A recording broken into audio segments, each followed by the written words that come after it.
বগুড়ার চরাঞ্চলে উৎপাদন ভালো হওয়ায় কমেছে কাঁচা মরিচের দাম। চরের মরিচ নিয়ে আরো খবর জানাতে আমাদের সঙ্গে যুক্ত হচ্ছেন সহকর্মী আব্দুস সালাম বাবু। বাবু, মরিচের ফলন কেমন দেখছেন এবং সেই অনুযায়ী দামের তারতম্য কতটা, দাম ঠিক কতটা কমেছে?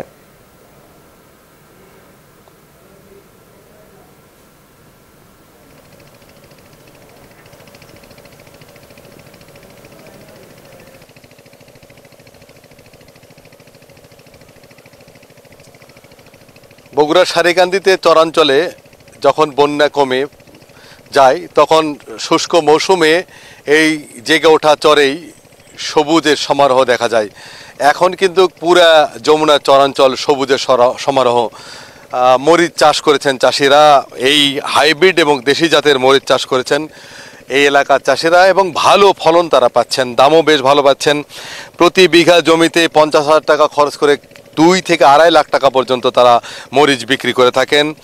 মরিচ রোপণের 2 মাসের মধ্যেই কিন্তু ফলন আসে, 8 থেকে 10 বার সেই মরিচ উত্তোলন করতে পারেন। কাঁচা মরিচ এই মুহূর্তে 2,000 টাকা থেকে 3,000 টাকা মন, তার মানে 50 থেকে 80 টাকা কেজি পর্যন্ত তারা বিক্রি করছেন।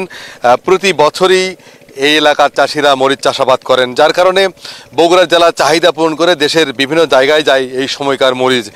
গত 2-3 মাস আগেও মরিচের সংকট হওয়ার কারণে কিন্তু 400 টাকা কেজি দরে বিক্রি হয়েছে মরিচ।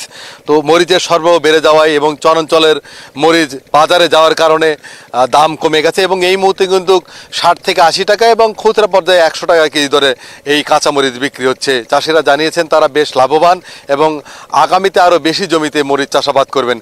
এই ছিল বগুড়াতে সর্বশেষ। ফিরে যাব স্টুডিওতে। বাবু, আপনাকে ধন্যবাদ।